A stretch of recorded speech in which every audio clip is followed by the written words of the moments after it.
You have to get the product from the customer and then maybe run some tests in the lab. Like, how would you approach maybe evaluating the feasibility before you commit to, let's call it, building a full machine for the end user?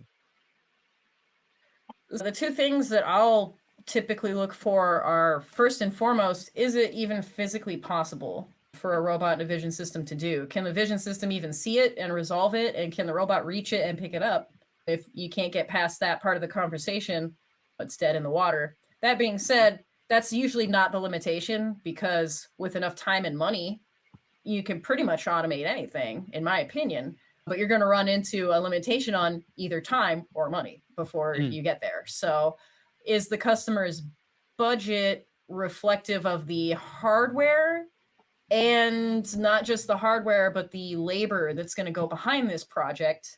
The number of times I've seen customers who are dead set on spending as little as possible on the hardware just don't have the budget for the labor that's going to need to follow, or what they want to be able to do as much as they can, and then create limits.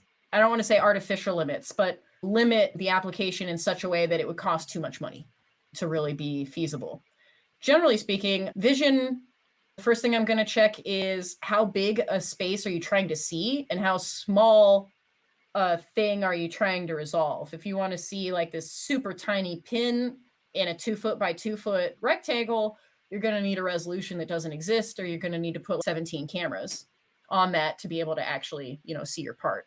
The other one with robotics is how heavy a part do you have, and what variance in weights are we actually looking at? Because some customers they want to run 8 SKUs, and they range from 3 grams to 97 kilograms. And you're like, I can't pick up the huge one, but I can pick up the tiny ones. I can pick up 80% of your products if you limit me to this section here.